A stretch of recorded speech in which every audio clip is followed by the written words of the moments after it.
Good afternoon to everyone. Das horas y Rodrigo en particular para invitarme otra vez. Con disculpas voy a dar mi charla en inglés porque no tengo la competencia ni la vocabularidad técnica tampoco para charlar en español, pero bueno, voy a charlar en inglés. Pero un día quiero hacerlo en español todos. Mira, tienen que esperar.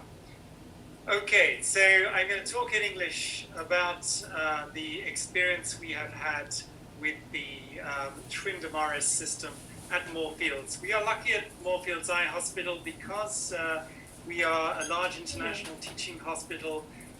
We are able to tender for the laser equipment. That means that we ask all the companies to submit bids to supply us with laser equipment once every 3 to 5 years, and we don't actually buy the equipment. We get the equipment on an inclusive price per eye treated, and so that's the way we run the business at Moorfields. But it means that we are able to choose from all the laser systems available.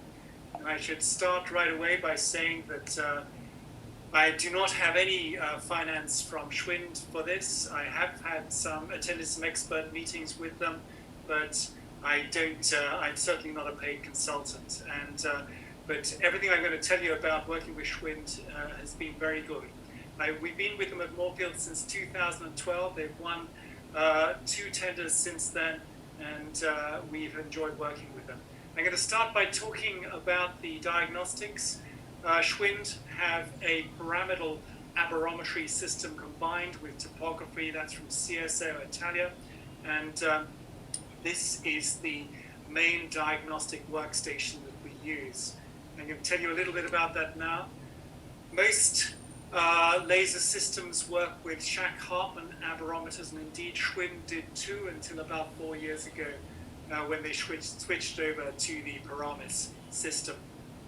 Shack-Hartmann adverometers, as you know, in the Diagnostics system, the Zeiss-Wasker system, and the J&J eye design, they all work by bouncing a point of light off the retina and then sampling the emergent light through the pupil with an array of points on a Shack sensor. And the location of the emerging light versus the expected location for light with an ideal wavefront, the XY deviation of each point from the ideal point gives you information about the wavefront, and that's how it works. Pyramidal adverometry works in a slightly different way. It splits the light into 4 images, and by subtracting the vertical and horizontal images from each other and double differentiation, you can derive information about the wavefront from this. And the first advantage of this over Shack-Hartmann adverometry is very high fidelity, whereas you're limited to about 2,000 spots. Even in the best Shack sensors, you get about 45,000 points with a pyramidal system. The resolution is only limited by the pixel density in the CCT camera in the sensor. So it's at least as precise as the best contemporary Shack-Hartmann systems. We looked at that. The limits of repeatability, that means if you do 2 consecutive measures, 19 times out of 20, the sphere will be within 0.3 diopters of the previous measurement. 19 times out of 20, the cylinder will be within 0.2 diopters, and the 3rd and 4th order aberrations, that spherical aberration and coma, the important ones, the trefoil, they will be within 0.1 diopters. So the measurements are very repeatable. And an important point to make is that modern aberometers are about twice as repeatable as manifest refraction in terms of measurement repeatability. And that is a very good reason in itself for doing your routine myopic treatments as wavefront treatments rather than using the manifest refraction to drive the treatment. Another very important advantage for pyramidal aberometry is no spot crossover. If you image a very aberrated eye and a cornea with a lot of irregular astigmatism, for example, in which you want to do a therapeutic treatment, you can often not get a Shack-Hartman scan from these eyes with irregular optics.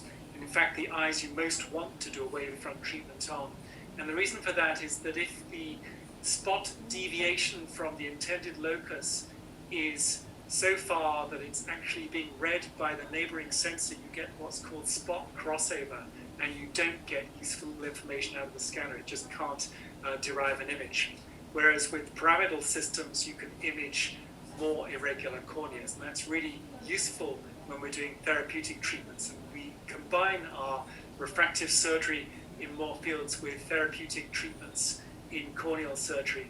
And one of the great things about having our lasers centered within the main hospital is that we're able to have access to all the state-of-the-art equipment for our therapeutic treatments as well as our refractive surgery. And the pyramidal adverometry may have some advantages for more irregular corneas. So what we do when we are scanning our patients is we take 3 scans with the wavefront scanner before we do any other investigations. We try to get that while the tear film is in a natural relaxed state and not in a fatigued state after lots of blinking with bright photopic stimuli during scanning. And we just shoot 3 wavefront scans off quickly. We don't do combination scans with topography, although that option is available. We do the wavefront scans first, and then we do all the other imaging. And so we've got the information that's going to drive our treatments collected in the most accurate way. We standardize our patient instructions, tell the patient not to tilt their head, to look into the distance through the scanner to minimize accommodation. All those kind of elements help us to get accurate scans. What about the Excimer laser itself? Well, the thing we like about the 1050 system is it really is the queen of Excimer lasers. Important features are auto-calibration. There's no subjective judgment in laser calibration, unlike some other lasers that we've used in the past. The laser calibrates itself. It's a very fast ablation. It's about 1.3 seconds a diopter for myopic ablations, about just over 2 seconds a diopter for hyperopic ablations, so extremely fast, and that helps treatment accuracy by avoiding tissue dehydration during treatment.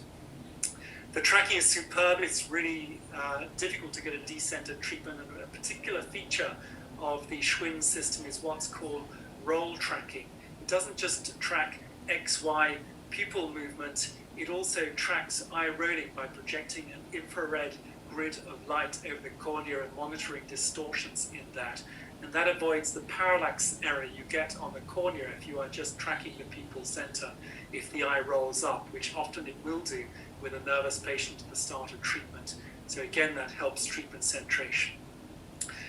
They use Fullerene modeling. You can see this in the diagram down in the bottom left. I'm not sure if you can see my arrow, but this is a bit like how a modern football is made. It's a bit more sophisticated than that.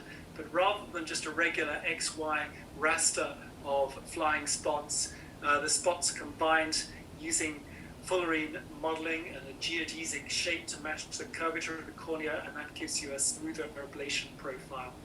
And a combination of that and the fast ablation speeds makes transepithelial photorefractive keratectomy the default option on the Schwind. Makes surface treatment super easy to do, and because in trans-PRK you're confining the treatment zone to exactly the ablation zone, that cuts about a day off healing.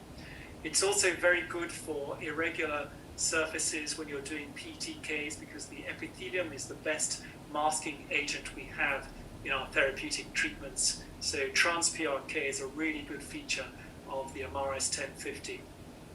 And the flexible programming for therapeutic treatments is really helpful. You'll hear about that in my lecture on irregular astigmatism. There are also the presbyLASIK options if you want to induce a bit of spherical aberration to help extend the range in micro-monovision treatments as well. So all the options are there. How does it perform in routine myopic LASIK? Well, we published some results in JRS last year, and basically it's right on the theoretical limit. About 19 out of 20 patients are within 0.5 diopters of both sphere and cylinder, and about 19 out of 20 patients are getting 20/20 unaided with no retreatments. And it's very good on safety. As I said to you just now, we don't get decentered treatments because the tracking is so good, and we lose very little corrected distance visual acuity with this system. On therapeutic treatments, I would highlight the combined cross-linking and trans-PRK treatments for moderate keratoconus we've had great success with. We don't use it, but the laser does have a built-in UV cross-linking light source. We actually don't have that on our particular laser. We use the Avidro system, but that's offered as an option by Schwind. And we typically get ablation pattern just like this, with a hotspot over the apex of the cone and a reciprocal arc superiorly to steepen the superior cornea and flatten the inferior cornea over the cone to center the apex of the corneal vertex. And you can see some before and after images there from a paper we published on that. You can screenshot this if you want to, and you'll get to that paper and all the details. But you can see in the before column here, we're typically having quite a bit of coma there, and afterwards we've got a much better centered bow tie pattern, and you can see the different maps there, which look pretty similar in every case, flattening over the apex of the cone and steepening over the contralateral side of the cornea to help give you more normal optics and improve corrected distance visual acuity. And we didn't find any safety disadvantage in combined treatments versus cross-linking alone. What about the femto laser offering? In the remaining time, I'm just going to talk to you very briefly about that. Schwind have just bought out the Atos system. It's an extremely fast moving laser. If you look at the IFS, which we're using at the moment, and that's the intralaser, many users are still using that worldwide. It's the workhorse for flat making in LASIK. The VisuMax, the sort of first generation SMILE laser, that's at 500 hertz, and the Atos, although it's launching at 1000 hertz, is capable of up to 4000 hertz. But also, excitingly, it takes care of the main issues, or a couple of the main issues with the current version of SMILE, which is treatment centration and cyclotorsional registration. Both these things are covered by the Atos system. A word about Schwind as a company. They're unlike the other laser companies. Rolf Schwind, you can see him sitting in front of the laser here. He really does this out of passion. I think I can say this without disclosing a confidence, but he's independently wealthy. The Schwind family sold a contact lens business back in the late 80s, and Rolf developed an interest in the excimer lasers right from the beginning then. And he drives this company like a Formula One team. His aim is just to have the best laser available. And he's got a very good communication with his surgeons and users. If you attend the expert user meetings, if you have questions for the engineers, his team are very well connected with you. And if you see something you want to build into the lasers, they will look at it. And it's not like other companies where they're worried about does it make sense for the marketing for us to do this. They're only really interested in having the best laser available and trying to constantly innovate. And so they've been a great company to work with. And so I'll leave it there, and I hope that is useful for you. And I look forward to seeing you in my irregular astigmatism talk later. And I'm sorry that I'm not able to be with you in person.